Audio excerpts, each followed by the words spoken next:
کیا آپ جانتے ہیں مرتے وقت انسان کی آنکھوں سے آنسو کیوں نکلتے ہیں؟ مرتے وقت انسان کی آنکھیں چھم چھم کیوں برستی ہیں؟ بے ساختہ انسان کیوں رونے لگ جاتا ہے؟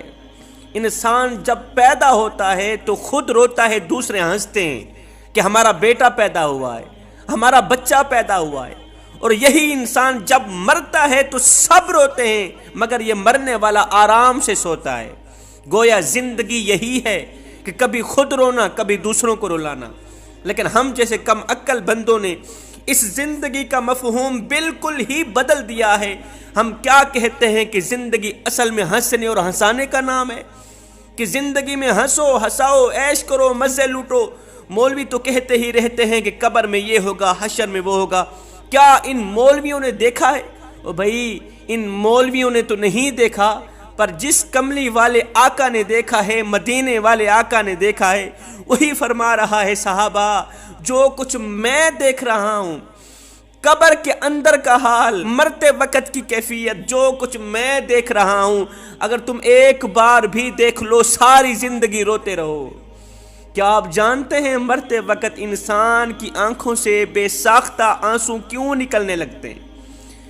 ایک روایت میں آتا ہے جب انسان کی زندگی کا سورج غروب ہو جاتا ہے، ڈھل جاتا ہے، مرتے وقت جب انسان کی روح نکلنے لگتی ہے تو اللہ تعالیٰ کے حکم پر 4 فرشتے مرنے والے انسان کے پاس آتے ہیں۔ پہلا فرشتہ سلام دے کے کہتا ہے کہ اللہ تعالیٰ نے میری ڈیوٹی لگا رکھی تھی، میں وہ فرشتہ ہوں جو تیرے لیے روزی کا بندوبست کرتا تھا، جو تیرے پاس روزی پہنچاتا تھا، روٹی پہنچاتا تھا، لقمہ پہنچاتا تھا کھانے کے لیے۔ مگر افسوس، آج میں نے ساری کائنات چھان ماری ہے، زمین کا ذرہ ذرہ چھان مارا ہے، تیرے حصے کا، تیرے نصیب کا مجھے ایک لقمہ بھی نہیں ملا۔ رزق کے لیے، روزی کے لیے، تجھے کھلانے کے لیے مجھے ایک لقمہ بھی نہیں ملا۔ دوسرا فرشتہ سلام دے کے کہتا ہے کہ اللہ نے میری ڈیوٹی لگا رکھی تھی، میں وہ فرشتہ ہوں جو تیرے لیے پانی کا بندوبست کرتا تھا، جو تجھے پانی فراہم کرتا تھا، پانی پینے میں تیری مدد کیا کرتا تھا۔ لیکن میں نے ساری زمین چھان ماری، زمین کا ذرہ ذرہ چھان مارا، تیرے حصے کا ایک گھونٹ پانی بھی آج مجھے نہیں ملا۔ تیسرا فرشتہ کہتا ہے میں وہ ہوں جو سانسیں چلانے میں تیری مدد کرتا تھا، لیکن تیری زندگی کی جو بھی سانسیں، جتنی سانسیں تھی تو لے چکا ہے۔ چوتھا فرشتہ کہتا ہے کہ اس کے نام اعمال لے کے اس کے سامنے کیے جائیں۔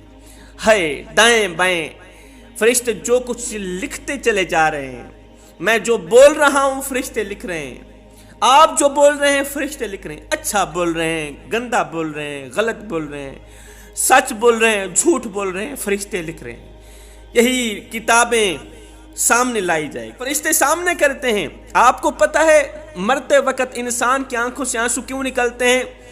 رونے کی 2 وجوہات ہوتی ہیں۔ انسان چیخو پکار نہیں کرتا، چیخو پکار کر کے انسان بالکل نہیں روتا، کوشش کرتا ہے چیخو پکار کرنے کے، لیکن نہیں، ہاتھ تو ہوتے ہیں، ان ہاتھوں میں طاقت نہیں ہوتی، جسم تو ہوتا ہے، اندر قوت نہیں ہوتی، پاؤں تو ہوتے ہیں، ہلتے نہیں ہیں، قوت نہیں ہوتی۔ اس وقت رونے کی 2 وجوہات ہوتی ہیں۔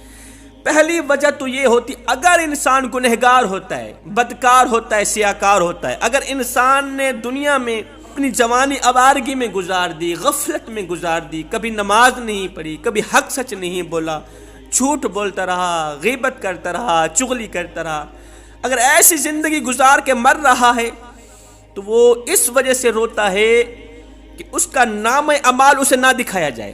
وہ کہتا ہے یہ جو نام اعمال مجھے دکھا رہے ہو نا، یہ مت دکھاؤ، مت دکھاؤ، یہ دیکھتے ہوئے مجھے شرمندگی ہوتی ہے، مجھے اس شرمندگی سے بچا لو۔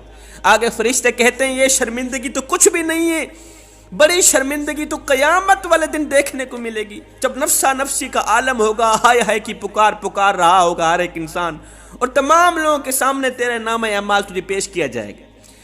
دوسری وجہ یہ ہوتی ہے رونے کی، اگر انسان نیکوکار ہوتا ہے تو وہ اس وجہ سے روتا ہے، اس کی آنکھوں سے اس وجہ سے آنسو نکلتے ہیں کہ وہ چھوٹے چھوٹے بچوں کو اکیلا تنہا چھوڑ کے جا رہا ہے۔ اب کافی آپ لوگوں نے دیکھے ہوگے، سوشل میڈیا کا دور ہے، فوٹوز دیکھے ہوں گے، ویڈیوز دیکھی ہوں گی آپ نے، کہ مرنے والا مسکرا رہا ہوتا ہے۔ یہ وہ شخص ہوتا ہے جس نے اپنی ساری زندگی کریم رب کے نام کا غیبت نہیں کی، چغلی نہیں کی، ان ہاتھوں سے کسی کو ایذا نہیں دی، تکلیف نہیں دی، کسی کا دل نہیں توڑا، کسی کو درد نہیں دیا، کسی کو دکھ نہیں دیا، ساری زندگی ان کانوں سے غلط نہیں سنا، گندہ نہیں سنا، زبان سے گندہ نہیں بولا، والدین کی خدمت کی، اپنی بیوی کو اس کے حقوق دیے، بیوی کے ساتھ اچھا رویہ کرتا رہا، گھر میں اخلاق بانٹتا رہا، محبتیں بانٹتا رہا۔ یہ وہ انسان ہوتا ہے جو مرتے وقت مسکرا رہا ہوتا ہے، اور نہ ختم ہونے والی ساری زندگی جنت میں یہ شخص مسکراتا ہی رہے گا۔ اللہ اکبر، یہ وہ شخص ہوتا ہے جس نے اپنی ساری زندگی مالک کی چوکھٹ پہ لگا دی۔ جوانوں، زندگی وہی ہے جو مالک کی چوکھٹ پہ گزر جائے۔ اے مالک کی چوکھٹ سے ہٹ کر گزرنے والی زندگی وہ زندگی نہیں ہے، وہ تو قیامت کے دن کی شرمندگی ہے۔ ایک بزرگ سے پوچھا گیا، بابا جی تیری عمر کتنی ہے؟ کہا ہے کوئی 14-15 سال۔ پوچھنے والے نے کہا، بابا جی مجھے لگتا ہے آپ کو جوان ہونے کا کچھ زیادہ ہی نشہ چڑھ گیا، 14-15 سال عمر آپ کی۔ کہا بیٹے جب سے توبہ کر کے اللہ سے صلح کی ہے نا، 14-15 سال ہو گئے، نمازیں شروع کی، حق سچ بولنا شروع کیا، عبادت شروع کی، اللہ کی محبت سے لذت محسوس کی، نماز سے، قرآن پڑھتے وقت لذت محسوس کی، 14 سال گزر گئے ہیں بیٹے۔ زندگی تو وہی ہے جو مالک کی چوکھٹ پہ گزر جائے، مالک کی چوکھٹ سے ہٹ کر گزرنے والی زندگی وہ زندگی نہیں، وہ تو قیامت کے دن کی شرمندگی۔ ہاں پہ ایک اور بات بتاتا چلوں، مرنے سے ایک ہفتہ پہلے مرنے والے کو پتہ چل جاتا ہے کہ میری زندگی کی آخری ایام ہے۔ دکھ اس شخص کو گھیر لیتے ہیں، پریشانیاں ایک دم اچانک گھیر لیتی، بیماریاں، مصیبتیں، آفات و بلیات ایک دم سب کچھ گھیر لیتے ہیں۔ آسمان ہلتا محسوس کرتا ہے، یوں سمجھتا ہے جیسے کوئی زلزلہ آ رہا ہے۔ میری زندگی میں ایک بہت بڑا زلزلہ آ رہا ہے، قیامت ٹوٹنے والی ہے۔ سنو، زندہ لوگوں کے لیے تو قیامت جب آئے گی، جو شخص مر رہا ہوتا ہے اس کے لیے قیامت اسی دن سے شروع ہو رہی ہوتی۔ جب تو مرے گا تیرے لیے قیامت اسی دن سے شروع ہو جائے۔ جب انسان مر رہا ہوتا ہے، جسم سے روح نکل رہی ہوتی ہے، شیطان آتا ہے اس کے والدین کے روپ میں، ماں باپ کے روپ میں، کہتا ہے میرے بیٹے ہم عیسائی ہیں، ہم ہندو ہیں، ہم یہودی ہیں، یہودیوں والا مذہب قبول کر لے، یہ مذہب صحیح ہے، عیسائیوں والا مذہب قبول کر لے، یہ مذہب صحیح ہے، ہمارے آباء و اجداد اسی مذہب میں مرے تھے، یہ مذہب بہت اچھا ہے، جنت میں لے جانے والا مذہب ہے، اللہ سے ملا دینے والا مذہب ہے۔ مر رہا ہے، کامیاب ہو کے مر، جنت کا مسافر ہو کے مر۔ اگر وہ نیکوکار ہوتا ہے تو اس کی نیکیاں، اس کے اچھے اعمال اسے کلمہ پڑھنے کی تلقین کرتے ہیں، وہ شیطان کی باتوں میں نہ آ کر، شیطان کو لعنت پھیر کر وہ کلمہ پڑھنے لگ جاتا ہے۔